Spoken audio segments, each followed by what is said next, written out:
So welcome back guys to anime time moments. आज के दिन हम बात करने वाले हैं स्वेलोड स्टार के ऑफिशियल एपिसोड 135 पर। एपिसोड स्टार्ट होते ही सबसे पहले हम देखते हैं लो फेंग और नाबिनी की फाइट जो कि कंप्लीट हो चुकी होती है, मगर नाबिनी अभी तक कम्प्लीटली किल नहीं हुआ होता, जिसके साथ ही लो फेंग उससे कहता है हालांकि ये फाइट वर्चुअल स्पेस में हो रही है, मगर इस फाइट को कंटिन्यू करते हुए तुम अपनी मेंटल एनर्जी को और भी ज्यादा ड्रेन कर लोगे। और वहीं पर हम देखते हैं नाबिनी जिसकी के उस लिक्विड को पीने के बाद हालत काफी ज्यादा खराब हो चुकी होती है और 90% तो नाबिनी इस फाइट को हार चुका होता है, मगर फिर भी वो हार मानना नहीं चाह रहा होता, जिसके साथ ही लो फेंग उसे कम्प्लीटली किल कर देता है। और उसी के साथ ही वर्चुअल स्पेस में ओपनली ये अनाउंस करता है किसी भी ऐसी चीज को हासिल करने की कोशिश कोई भी मत करना जो कि तुम लोग उसे बिलोंग ही ना करती हो, अर्थ हमारी है और उसे हम ही हासिल कर रहेंगे। जो सुनते ही नाइन्थ प्रिंसेस और हारग्रेव दोनों को ही काफी ज्यादा गुस्सा आता है, जिसके साथ ही नाइन्थ प्रिंसेस कहती है हालांकि अभी के लिए नाबिनी उन एडिशनल राउंड्स में ही हिस्सा ले सकता है जिनमें के सारे डिफीट हो चुके पार्टिसिपेंट हिस्सा लेने वाले हैं, मगर नाबिनी इस फाइट को नहीं जीत पाया।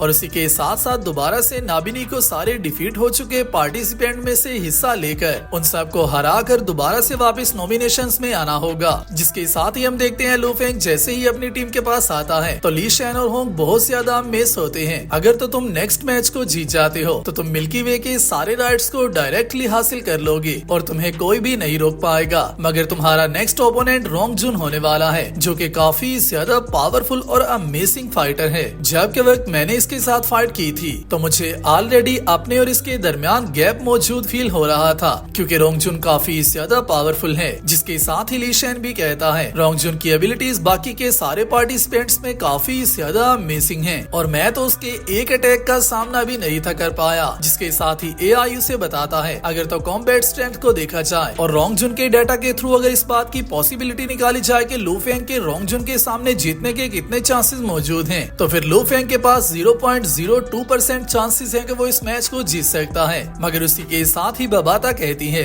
अगर तो तुम मैचेस को जीतना चाहते हो तो फिर तुम्हें टेबल को टर्न्स करने के लिए ट्रिक्स का यूज करना होगा। जिसके साथ ही बबाता उसे बताती है कि मैंने रोंग जुन का सारा डाटा गैदर कर लिया हुआ है और तुम्हें इसी डाटा में से कोई ऐसा फ्लॉ ढूंढना होगा जिसके थ्रू तुम रोंग जुन को डिफीट कर सको और यही तुम्हारे पास अकेली अपॉर्चुनिटी है। और इसी को देखते हुए 3x माउंटेन भी अपनी पब्लिसिटी करना स्टार्ट कर देता है, क्योंकि आने वाले मैच की फाइट में दोनों पार्टिसिपेंट ही काफी ज्यादा अमेजिंग है। लो फेंग जो कि वीक साइड से आया है और अभी तक सारे मैचेस को जीतता जा रहा है और रोंग जुन जो कि ऑलरेडी पावरफुल फाइटर है और उसके सामने कोई भी पार्टिसिपेंट नहीं टिक सकता। उन दोनों के दरमियान हो रही फाइट को लेकर काफी ज्यादा लोग ही एक्साइटेड होते हैं, मगर वहीं पर जहां पर रोंग जुन के काफी ज्यादा फैंस उसके जीतने की विश कर रहे होते हैं, वहीं पर लो फेंग के लिए भी काफी ज्यादा लोग ही विश कर रहे होते हैं और लो फेंग ने चानवो यूनिवर्स में काफी ज्यादा फैंस बना लिए होते हैं। जिसके साथ ही हम देखते हैं लो फेंग और रोंग जुन दोनों ही अपने मैचेस के लिए आमने सामने आ जाते हैं और जैसे ही लो फेंग के सामने रोंग जुन आता है तो उसी को देखते ही लो फेंग कहता है सिर्फ रोंग जुन को देखते हुए ही मुझे काफी ज्यादा प्रेशर फील हो रहा है। जहाँ पर आते ही सबसे पहले रोंग जुन लो फेंग से कहता है सबसे पहले तो मैं तुम्हें डिफीट करूंगा और उसके बाद मैं खुद भी सुसाइड कर लूंगा। जो सुनते लो फेंग काफी ज्यादा शॉक होता है कि आखिरकार ये क्या बोल रहा है, मगर उसी के साथ ही रोंग जुन उससे कहता है बार बार हाई इंटेंसिटी फाइट्स करना मेरी ट्रेनिंग के लिए काफी ज्यादा अच्छी बात है और मैं हमेशा ही इसे फॉलो करता रहूंगा और एक ओपोनेंट होने के नाते मुझे इस बात की पूरी उम्मीद है कि तुम बाकी सारे लोगों से थोड़ी देर ज्यादा मेरे सामने टिक पाओगे और मुझे अच्छी टक्कर दे पाओगे। जिसके साथ ही ये दोनों वर्चुअल स्पेस में आ जाते हैं और सब लोग इनके मैच के लिए काफी ज्यादा एक्साइटेड होते हैं। जिसके साथ फाइनली ये मैच स्टार्ट होता है और मैच स्टार्ट होते ही सबसे पहले दोनों फिजिकल कॉम्बैट फाइट स्टार्ट करते हैं, जहाँ पर रोंग जुन के साथ कुछ अटैक एक्सचेंज करते ही लो फेंग को अपने और उसके दरमियान गैप क्लियरली फील होने लगता है और उसी के साथ ही लो फेंग कहता है इस बात में कोई शक नहीं कि फर्स्ट और सेकंड ब्रदर इससे काफी ज्यादा आसानी से हार गए हैं, क्योंकि इसकी पावर काफी ज्यादा अमेजिंग है। और उसी के साथ ही हम देखते हैं रोंग जुन स्टार्टिंग में ही लो फेंग को काफी ज्यादा हार्ड फाइट देने लगता है और लो फेंग से उसके सामने टिक पाना भी बहुत ज्यादा मुश्किल होता है। जिसके साथ ही लो फेंग अपने मेटल लॉ का यूज करता है तो काफी ज्यादा लोगों को ये लगता है कि शायद लो फेंग के पास मेटल डोमेन आ चुकी हुई है या फिर आने वाले टाइम में लो फेंग को और भी ज्यादा डोमेन्स मिलने वाली हैं। बल्कि लो फेंग जो यूज कर रहा है वो कोई डोमेन नहीं बल्कि ओरिजिनल लॉ है और लो फेंग को अपने लाइफ टाइम में कोई भी डोमेन नहीं मिलने वाली। जिसके पीछे की रीजन क्या है और ऐसा क्यों होने वाला है वो मैं एक स्पेशल वीडियो में बताऊंगा, मगर इस मेटल लॉ को इतना ज्यादा अच्छे से स्टडी करने के बाद यूज कर पाना ये सब कुछ ही गोल्डन हॉर्न बीस्ट की वजह से हो रहा है, क्योंकि ओरिजिनल लॉस को स्टडी करना गोल्डन हॉर्न बीस्ट की सबसे ज्यादा अमेजिंग क्वालिटी है और उसकी ओल्ड मेमोरीज में ऑलरेडी काफी ज्यादा ऐसी टेक्निक्स मौजूद हैं। तो जैसे ही ये फाइट आगे बढ़ती है और लो फेंग अपने मेटल लॉ को यूज करते हुए अपनी बॉडी को और ज्यादा स्ट्रॉन्ग बना लेता है और अपनी पावर को यूज करते हुए रोंगजुन को कुछ हद तक अच्छी फाइट दे रहा होता है और कॉन्टिन्यूसली अपनी इल्यूजन स्वॉर्ड फॉर्म का यूज करता जा रहा होता है, जिसके थ्रू लो फेंग को रोंगजुन को रोकने में काफी ज्यादा हद तक हेल्प मिलती है। मगर लो फेंग कितने भी ज्यादा स्ट्रॉन्ग अटैक्स को यूज क्यों न कर ले,